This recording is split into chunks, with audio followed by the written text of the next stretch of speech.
भारत को एक strong message दे दिया गया है बांग्लादेश के प्राइम मिनिस्टर की जानिब से। वो बांग्लादेश जो पिछले 15 सालों से भारत की तरफ स्ट्रेटेजिकली अलाइंड था, उन्होंने अपना पहला सरकारी दौरा चाइना की तरफ करके पूरी दुनिया को क्या पैगाम दिया है, आज की इस वीडियो में हम जानने की कोशिश करेंगे। हम देखेंगे कि बांग्लादेश और चाइना के दरमियान क्या कुछ चल रहा है और इसमें पाकिस्तान का एंगल कहां पर आता है। इस सारी डेवलपमेंट को भारत किस तरह देख रहा है, क्या क्या डील साइन हुई हैं और 3-4 अहम प्रोजेक्ट्स हैं जिन पर हम नजर डालेंगे, जो चाइना और बांग्लादेश एक दूसरे के लिए बहुत जरूरी समझते हैं।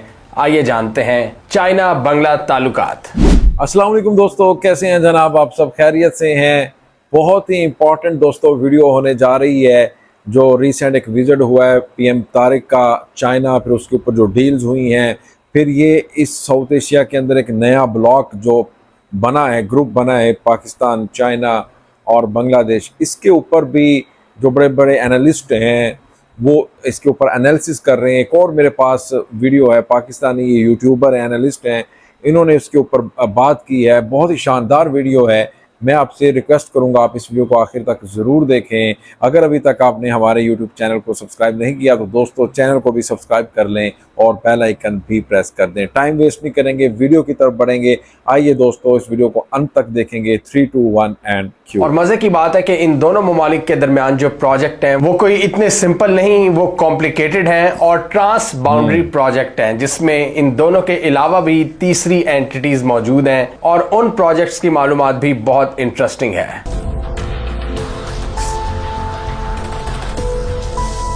जैसा कि हम देख रहे हैं कि आजकल सारी दुनिया चाइना का विजिट कर रही है। बड़े बड़े मुल्क, यूरोपियन ममालिक, अफ्रीकन ममालिक, एशियाई ममालिक, ये सब चाइना की तरफ जा रहे हैं। इसी सिलसिले के तहत हमने देखा कि बांग्लादेश के नए elected prime minister Tariq Rahman, जिनका ताल्लुक बीएनपी से है, उन्होंने अपना पहला सरकारी दौरा चाइना का किया है, जिसमें उनकी शी जिनपिंग से भी मुलाकात हुई है और बड़े जबरदस्त कलमात कहे हैं शी जिनपिंग ने, जिसमें उन्होंने कहा है कि हम अपनी दोस्ती को हमेशा वैल्यू करेंगे चाहे जो मर्जी सिचुएशन हो। इसके अलावा इमर्जिंग टेक्नोलॉजीज में अपना ताउन बढ़ाएंगे, हम जो प्रोजेक्ट्स हैं उनको आगे बढ़ाएंगे, जिनको अभी हम आगे देखेंगे, और पीपल टू पीपल कनेक्शन को नेक्स्ट लेवल तक ले जाएंगे। और अब हम देख रहे हैं कि बांग्लादेश और चाइना के दरमियान भी पीपल टू पीपल कनेक्शन बहुत बढ़ रहे हैं। जिस तरह पाकिस्तान से वो बहुत से डेलीगेशंस को विजिट करवाते हैं, इसी तरह बांग्लादेश के भी डिफरेंट डेलीगेशंस चाइना का विजिट कर रहे हैं। इसमें स्ट्रेटेजिक एंगल को भी समझना बहुत जरूरी है, जो कि उन प्रोजेक्ट से रिलेटेड है, जिसका अभी हम बाद में जिक्र करेंगे। दोनों मुल्कों ने इस बात पर इत्तफाक किया है कि अपने ताल्लुकात को नेक्स्ट लेवल तक लेकर जाया जाएगा और एक नए लेवल की स्ट्रेटेजिक पार्टनरशिप कायम की जाएगी। और इसमें उन्होंने अपने बायलैटरल रिलेशंस को इस तरह मेंशन किया है कि चाइना बांग्लादेश कम्युनिटी को आगे लेकर जाया जाएगा with a shared future in the new era. और दोनों ने प्रपोज की है 2+2 मीटिंग, जिसमें दोनों साइड्स के फॉरेन मिनिस्टर और डिफेंस मिनिस्टर शामिल होंगे, जो अमेरिका की कभी भारत के साथ हुआ करती थी। 2+2 ये स्ट्रेटेजिक पार्टनरशिप्स के दरमियान एक अहम मुलाकात होती है, तो ये अब चाइना और बांग्लादेश करेंगे। इसके अलावा तकरीबन 13 MOUs पर साइन किए हैं, जिसमें trade, investment, connectivity, dams, water management और दूसरी बहुत सी चीजें शामिल हैं। वहां पर तारिक रहमान को भी चाइना ने अपने डिफरेंट इनिशिएटिव्स का विजिट करवाया। उन्होंने हाई स्पीड रेलवे के जरिए बीजिंग का सफर किया, जहां पर वो ultimately great hall of the people में चाइनीज टॉप लीडरशिप से मिले। मतलब ओवरऑल एक बड़ा जबरदस्त इस्तकबाल उनका किया गया और ये पूरा विजिट बहुत ही पॉजिटिव मोमेंटम के साथ देखा गया, जिसका ओवरऑल जो फील थी वो बहुत पॉजिटिव थी।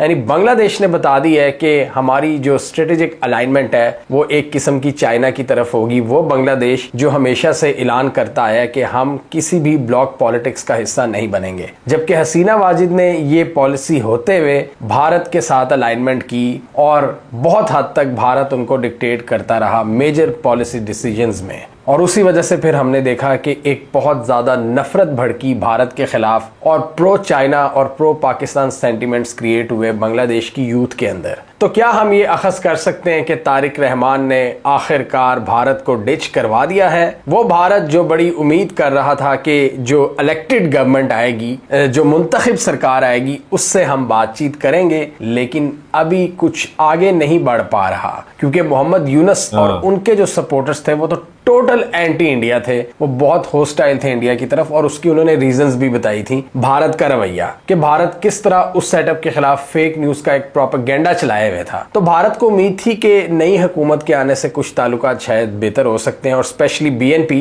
जिसने हिस्टोरिकली भारत के साथ काम किया हुआ है, ऑब्वियसली भारत एक बड़ा पार्टनर है, तो बांग्लादेश में जो भी हुकूमतें आई हैं उन्होंने भारत के साथ बना के ही रखी है, लेकिन शेख हसीना वाजिद लेवल की नहीं। लेकिन फिर भी उनको बीएनपी से उम्मीदें हैं और अभी भी हैं। लेकिन अभी सबसे बड़ा मसला क्या है, इन दोनों ममालिक के ताल्लुकात में जो रुकावट आ रही है, शेख हसीना वाजिद की हवालगी है। क्योंकि यही शेख हसीना वाजिद थी जिन्होंने बीएनपी की खालदा ज़िया को 80 साल की उम्र में कैद रखा हुआ था, और वो जैसे ही बाहर निकली उसके चंद माह बाद उनका इंतकाल हो गया और उनके बेटे अब प्राइम मिनिस्टर हैं। तो ये एक बड़ी कॉम्प्लिकेटेड सिचुएशन है। पिछले दिनों इन्होंने बेइज्जती भी की है भारतीयों ने बांग्लादेश के प्राइम मिनिस्टर के स्पेशल एडवाइजर की एयरपोर्ट पर। तो हालात कुछ नॉर्मलाइजेशन की तरफ जाते हुए नहीं लग रहे, लेकिन बांग्लादेश के डिस्कोर्स की बात करें तो उस डिस्कोर्स में पाकिस्तान से ज्यादा भारत होता है, क्योंकि उनको पता है कि जियोग्राफिकली हम 3 साइड से भारत से घिरे हुए हैं, और बहुत से लोगों का ये ख्याल है जमीनी हकाइक को जहन में रखते हुए कि बांग्लादेश भारत के बगैर आगे नहीं चल सकता। लेकिन दूसरी तरफ एक एंटी इंडिया सेंटिमेंट भी है।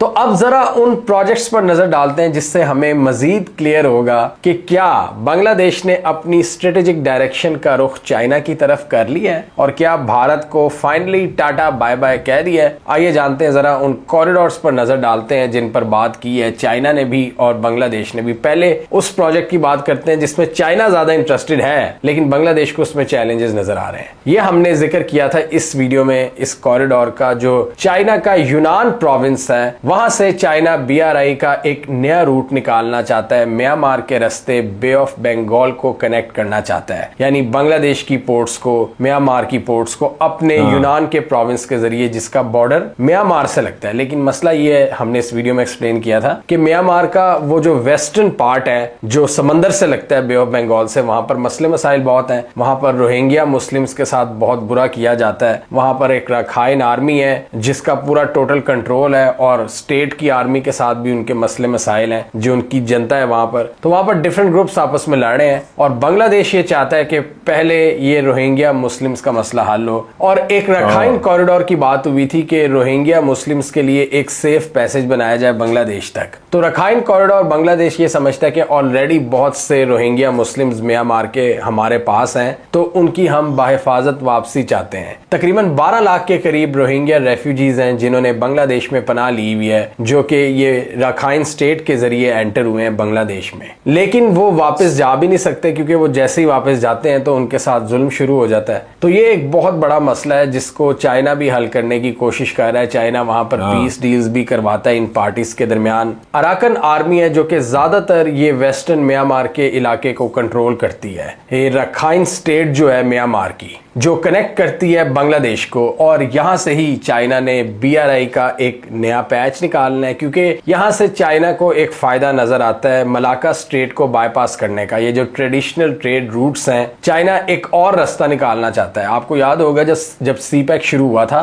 तो उसकी मार्केटिंग में जो सबसे ज्यादा चीज हम सुनते थे वो यही थी कि चाइना इससे मलाका स्ट्रेट और ये जो ट्रेडिशनल इंडियन ओशियन वाला ट्रेड रूट है उसको बाईपास कर देगा, और अपने सिंकियांग प्रोविंस के जरिए खुंजराब से होते हुए गवादर को कनेक्ट करेगा पाकिस्तान की पूरे रस्तों को क्रॉस करते हुए। तो चाइना एक और रूट पर भी काम कर रहा है जो उनके यूनान प्रोविंस को म्यांमार और फिर बांग्लादेश बे ऑफ बंगाल से कनेक्ट करेगा। और शुरुआत की जाएगी इसकी चाइना के यूनान के शहर कुनमिंग से, जहां पिछले दिनों रिसेंट विजिट में चाइना ने हमें इनवाइट किया था, और वो सारा इलाका मैंने देखा है। उस इलाके की एक ये खसूसियत है कि थोड़ा बहुत वो साउथ एशिया से मिलता है, यानी वहां के लोगों का रंग वो उस तरह सफेद नहीं है जिस तरह ईस्टर्न चाइना के लोगों का है। मतलब थोड़ा सा म्यांमार का टच है, थोड़ा थोड़ा बांग्लादेश का टच है। तो थोड़ा सा आप कह सकते हैं कि साउथ ईस्ट एशिया वाला वहां पर कल्चर नजर आता है। गंदमी रंग भी आपको नजर आता है, और वहां पर अक्सर बच्चे आपको बॉलीवुड के या आतिफ असलम के गाने गाते हुए भी नजर आते हैं। लेकिन ये ईस्ट चाइना में नहीं होता,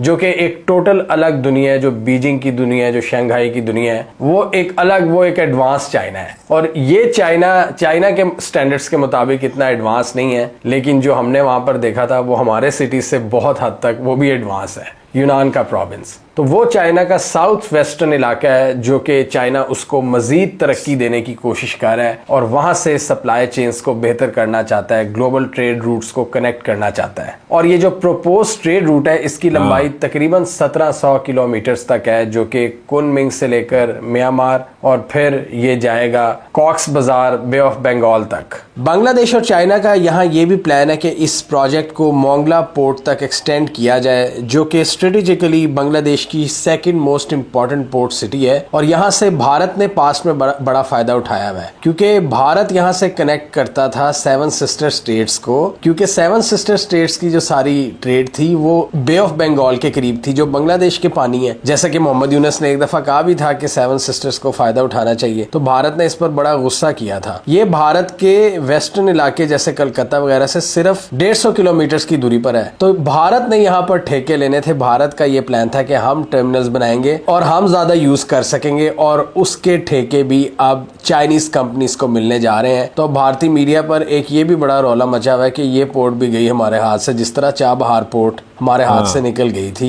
यानी चाइना को इंडियन ओशन से कनेक्ट करने के लिए एक इजी एक्सेस मिल जाएगी, एक और मुतबादल रास्ता मिल जाएगा गवादर के साथ साथ। और जिस तरह सी पैक में पाकिस्तान की वैल्यू है, पाकिस्तान से ट्रेड बढ़ती है, इस तरह इस कॉरिडोर के जरिए म्यांमार और बांग्लादेश से इनका जो ट्रेड पोटेंशियल है वो मटेरियलाइज हो सकेगा। और अगर ये मटेरियलाइज हो जाता है तो बांग्लादेश की जो पोर्ट है वो भी एक स्ट्रेटेजिक हब बन सकती है साउथ ईस्ट एशियन रीजन के लिए, जहां से बहुत सी ट्रेड बे ऑफ बंगाल के जरिए हो सकेगी। लेकिन बात वही है, सिक्योरिटी प्रॉब्लम्स, जो कि बांग्लादेश उसको प्रायोरिटी रखता है। और रखाइन कॉरिडोर पैसेज और रोहिंग्या मुस्लिम्स की वापसी और अल्टीमेटली म्यांमार में पीस, ये डेफिनेटली सारी पार्टीज की ख्वाहिश होगी इसको एग्जीक्यूट करने से पहले। लेकिन चाइना इस पर बहुत जोर लगा रहा है। इसके अलावा इन दोनों ममालिक के दरमियान एक और बहुत इंपॉर्टेंट प्रोजेक्ट है जिसको दोनों आगे लेकर चलना चाहते हैं, Teesta river management project. Teesta river Bangladesh के अंदर भारत से आता है। भारत की जो सिक्किम की रियासत है वहां इसका ओरिजिन है और इसका एक बड़ा पार्ट बांग्लादेश की तरफ आता है। लेकिन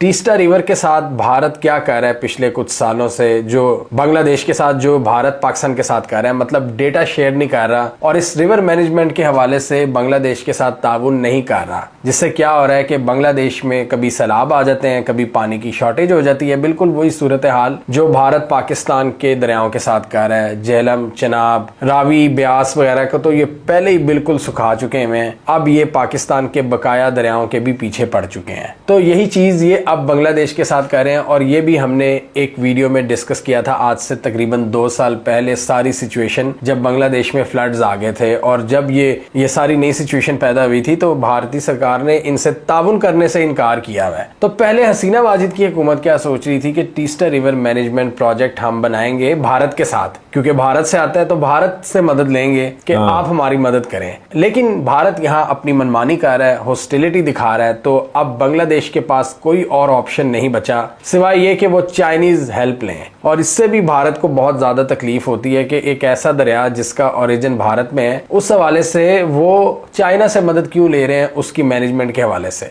मतलब खुद भी मदद नहीं करनी और करने भी नहीं देनी। और इससे भारत क्या करेगा कि इसका मजीद जो वाटर सप्लाई है उस हवाले से डिस्ट्रप्शंस क्रिएट कर सकता है, कभी पानी छोड़ेगा, कभी रोकेगा, बताए बगैर। लेकिन यहाँ पर चाइना का ये कहना, चाइना हमेशा यही पैगाम देता है भारत को, और ये आलमी एक कन्वेंशन भी है कि जो अपर राइपेरियन कंट्री है वो लोअर राइपेरियन कंट्री के पानी का रास्ता खराब नहीं कर सकता, डिस्टर्ब नहीं कर सकता। जिस तरह चाइना ने भी मुतादिद बार भारत को ये पैगाम दिया हुआ है कि ज्यादातर ये जो सारे नाले हैं, दरिया हैं, ये हमारे तिब्बत रीजन से ओरिजिनेट होते हैं। तो आप अगर हमारे पार्टनर्स के साथ पंगा करोगे तो आप भी वोलेटाइल हो, आप भी इस सिचुएशन से बचे नहीं रहोगे। और हमने इस वीडियो में डिस्कस किया था कि चाइना दुनिया का सबसे बड़ा डैम बना रहा है अरुणाचल प्रदेश के बिल्कुल करीब, जिससे भारत को बहुत ज्यादा तकलीफ हो रही है कि ब्रह्मपुत्र रिवर का जो फ्लो है वो खराब हो जाएगा। लेकिन जब भारत डैम बनाता है पाकिस्तानी दरियाओं पे या बांग्लादेशी दरियाओं पे, तो तब भारत को वो एहसास नहीं होता। तो खैर यहाँ पर मदद के लिए आ रहा है चाइना